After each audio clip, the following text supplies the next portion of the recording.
হাদিস শরীফে এসেছে, হযরত ইবনু আব্বাস রাদিয়াল্লাহু তাআলা আনহু হতে বর্ণিত, তিনি বলেন, রাসূলুল্লাহ সাল্লাল্লাহু আলাইহি সাল্লাম ইরশাদ করেছেন, শয়তান আদম সন্তানের কলবের উপর ওত পেতে বসে থাকে। অতঃপর আদম সন্তানের কালব যখন আল্লাহ তাআলার জিকির করে, শয়তান তখন পলায়ন করে।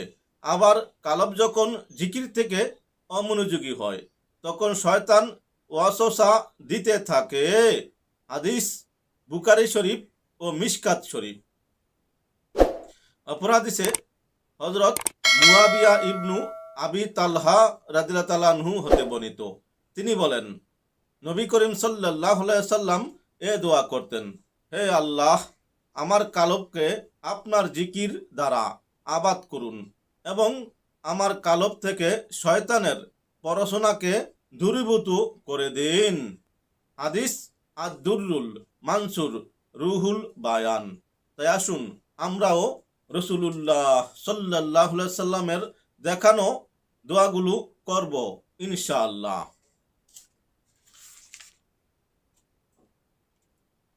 হযরত আনাস ইবনু মালিক রাদিয়াল্লাহু তাআলা আনহু হতে বর্ণিত, তিনি বলেন, রাসূলুল্লাহ সাল্লাল্লাহু আলাইহি ওয়াসাল্লাম বলেছেন, নিশ্চয়ই শয়তান মানুষের কালবে তার গোড রাখে।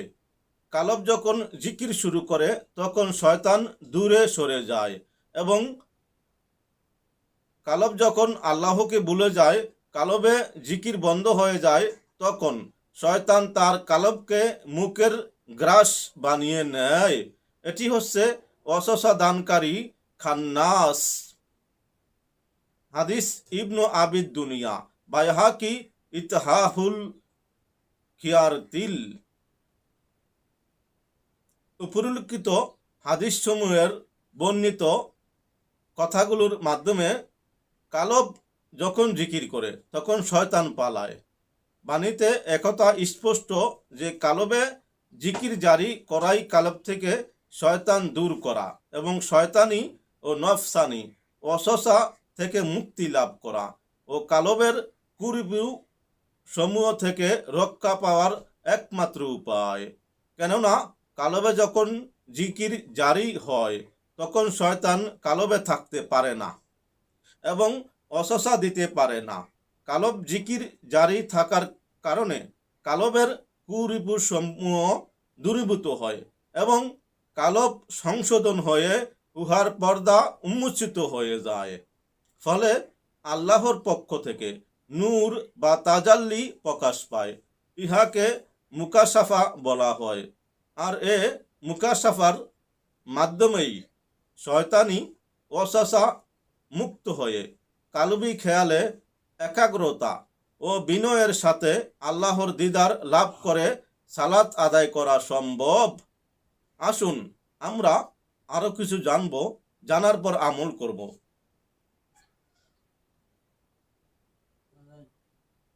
হাদিসে পাকে আছে, তুমি আল্লাহর ইবাদত এমনভাবে করো যেন তুমি তাকে দেখতে পাচ্ছ, আর যদি তুমি তাকে দেখতে না পাও তাহলে এটা মনে করো যে তিনি তোমাকে দেখছেন। হাদিস সহিহ বুখারী ও মুসলিম শরীফ। অত্র হাদিস দ্বারা আমরা বুঝতে পারলাম যে মানুষের কালবি চোখের মাধ্যমে আল্লাহকে দেখে দেখে সালাত আদায় করা সম্ভব। যেমন হাদিস শরীফে এসেছে অন্য বর্ণনায়, সালাত মুমিনের মিরাজ। তাফসিরে রুহুল বায়ান, খণ্ড ৮, পৃষ্ঠা নং ৪৫৩।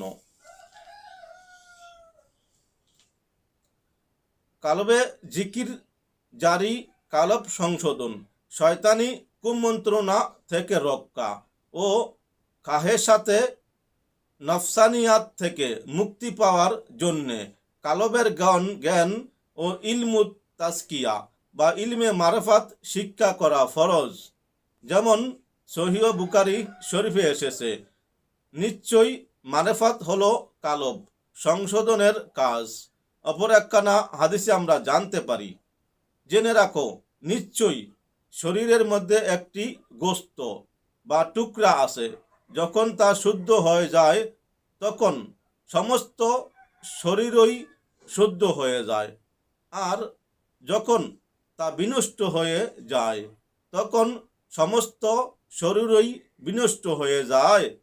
জেনে রাখো সে গোস্ত টুকরাটি হচ্ছে কালব। কালব। হাদিস বুখারী শরীফ ও মুসলিম শরীফ। হক্কানি শায়কের তাজ্জু ছাড়া মারফাত অর্জন করা অসম্ভব। আল্লাহ তাআলার হুকুম পালনের জন্য শরিয়াত বা কোরআন হাদিসের জ্ঞান লাভ করতে হলে শরীয়তের জ্ঞান অভিজ্ঞ ওস্তাদের কাছে যেতে হয়। ওস্তাদ থেকে ভাষা জ্ঞান, ব্যাকরণ, ব্যাখ্যা, বিশ্লেষণ জেনে ব্রেন বা মস্তিষ্ক দ্বারা মুখস্থ করতে হয়, যা আমলের মাধ্যমে জবান বা শরীর দ্বারা বাস্তবায়ন করতে হয়। এটার নামই শরিয়াত। পক্ষান্তরে মারেফাত হলো কালবের জ্ঞান, যেটা ভাষা জ্ঞান, ব্যাকরণ, ব্যাখ্যা, বিশ্লেষণ বা মুখস্থের কোনো বিষয় নয়।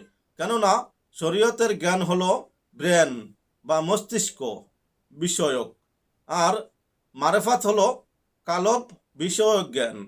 এ দুটো সম্পূর্ণ আলাদা। এ দুটো শিক্ষার পদ্ধতি এবং ওস্তাদও ভিন্ন ভিন্ন। সুতরাং শরিয়াতের আমল যথা সালাত, সিয়াম, কোরআন তেলাওয়াত, দুরূদ শরীফ, তাসবিহ, তাহলিল, মৌখিক জিকির, আসকার ইত্যাদি দ্বারা সওয়াব হবে, কিন্তু মারেফাত অর্জিত হবে না। তাই আসুন আমরা ধারাবাহিকভাবে জানব এবং এর উপর আমল করব। সকলকে দ্বীনি দাওয়াত দিচ্ছি। তরিকায়ে মাদিনা জামাত, আমাদের এখানে সাপ্তাহিক মাহফিল হয় প্রতি শুক্রবার আসরের পর থেকে এশা পর্যন্ত। জানার জন্যে, শিক্ষার জন্যে আসুন। জানার পর আমল করার স্বাদ ভিন্ন হয়ে থাকে। তাই আমরা জানব, তারপর আমল করব। অবশ্যই ভালো লাগলে সাবস্ক্রাইব, শেয়ার ও লাইক করে পাশে থাকবেন। আসসালামু আলাইকুম ওয়া রাহমাতুল্লাহ।